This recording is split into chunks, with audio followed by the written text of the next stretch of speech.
গল্পের আজকের নতুন গল্প রামকিঙ্কর বেইজের লেখা আত্মকথা।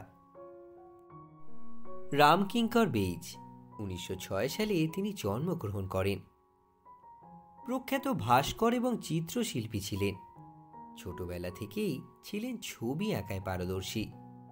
দেবদেবীর ছবি আঁকতেন, কুমোর কামারদের কাজেও আকৃষ্ট ছিলেন।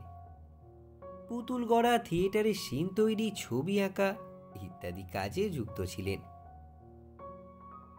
শিল্পী রামানন্দ চট্টোপাধ্যায় তাকে শান্তিনিকেতনে 1925 সালে নিয়ে আসেন। তার আঁকা ছবি দেখে নন্দলাল বসু বলেছিলেন, তুমি সবই জানো, আবার এখানে কেন? শান্তিনিকেতনে তার গড়া বিখ্যাত মূর্তিগুলোর মধ্যে রয়েছে সুজাতা, হাটের সাঁওতাল পরিবার, গান্ধীজি, বুদ্ধদেব, কাজের শেষে সাঁওতাল রমণী ইত্যাদি। যতদূর মনে পড়ে শৈশবে আমার চোখে পড়ত আমাদের বাড়িঘরের চারিদিকে দেওয়ালে নানা দেবদেবীর ছবি। ছবি আমার তখনই ভালো লাগতো। ছোটবেলাতে আমি সেই সব দেখতাম আর কপি করতাম। ভিজুয়াল আর্টে আমার প্রথম বর্ণ পরিচয়। মূর্তি গড়ার ইতিহাসও খুব মজার।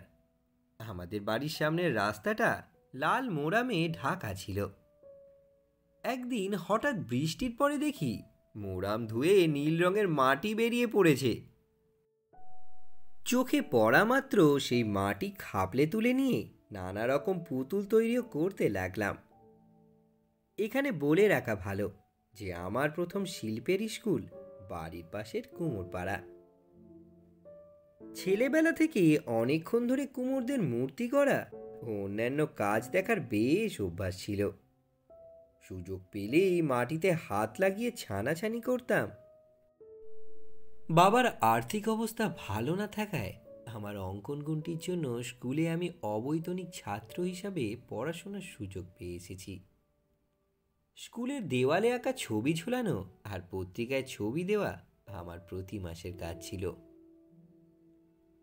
ছোটবেলাতে পড়াশোনা ভালো লাগতো না। বাবা লিখতে দিলে আঁকতে শুরু করতাম। বাঁকুড়াতে ঠেলাঠেলি করে ম্যাট্রিক পর্যন্ত হয়েছিল। শান্তিনিকেতনে এসে পড়েছি, কিন্তু তা একাডেমিক নয়, ইচ্ছে মতো পড়তাম। এইসবের মধ্যে কখন নন কোঅপারেশন আন্দোলন এসে গেল। স্কুল কলেজ বন্ধ, ন্যাশনাল স্কুলে ভর্তি হলাম আর কংগ্রেসের কাজে যোগ দিলাম। আমার উপর ভার ছিল মহাপুরুষদের বাণী থেকে উদ্ধৃতি লিখে ঝুলিয়ে দেওয়া, আর প্রসেশনের সময় লিডারদের পোর্ট্রেট এঁকে দেওয়া। সেগুলি অয়েল পেন্ট দিয়ে করতে হতো।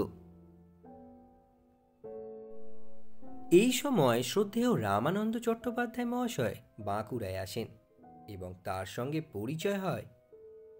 শান্তিনিকেতনের সঙ্গে যোগাযোগ তারই কৃপায় ঘটে। সেটা হচ্ছে 1925 সাল। আমার এত আনন্দ হলো যে ম্যাট্রিক না দিয়েই চলে এলাম। একমাত্র রবীন্দ্রনাথের শান্তিনিকেতনই ব্রিটিশ কর্তৃত্বের বাইরে। চলে এলাম। এটা শান্তিনিকেতন ব্রহ্মচর্য বিদ্যালয়। তিনি জেনারেল লাইব্রেরির উপরতলায় কলা ভবনে নিয়ে গেলেন এবং আচার্য নন্দলাল বাবুর সঙ্গে পরিচয় করিয়ে দিলেন। তখন নন্দলাল বাবুর শিল্প সম্বন্ধে আমার ধারণা বেশি কিছু ছিল না। যা কিছু প্রবাসীর অ্যালবামে দেখেছি তাও বেশি নয়। ভারতীয় শিল্প ভালো লাগতো না তা নয়, কিন্তু বাস্তবতার ভিতর দিয়ে না গেলে সেটা সার্থক হবে না, এটাই ছিল মূল ধারণা। যার ফলে পরবর্তীকালে শান্তিনিকেতনে প্রাকৃতিক বাস্তবতার সূচনা হয়েছে, এখনো চলছে। ছাত্রদের অ্যানাটমি ও মাসেল সম্বন্ধেও শিক্ষা দেওয়া হয়। আমরা কাজ করতাম নিজেদের ইচ্ছা মতন। নন্দবাবু নিজের কাজ করতেন, একবার করে ঘুরে যেতেন। বিশেষ কিছু ইনস্ট্রাকশন দিতেন না, তবে হ্যাঁ একটু আধটু, যা না বললেই না তা কি আর বলতেন না।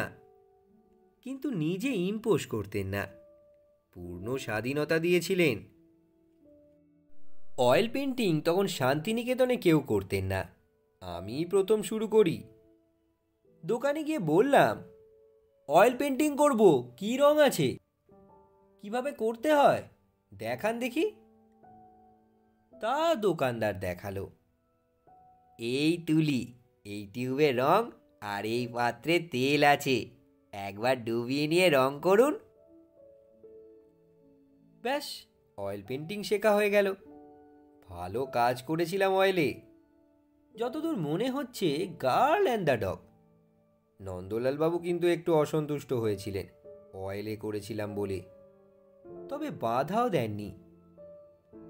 আমি শান্তিনিকেতনে আসার বছর চারেক আগে নন্দলাল মশাই কলা ভবনের অধ্যক্ষ হয়ে আসেন। ছাত্রদের সঙ্গে ওর ব্যবহার খুব সুন্দর ছিল, সকলেই খুব সাহায্য করতেন।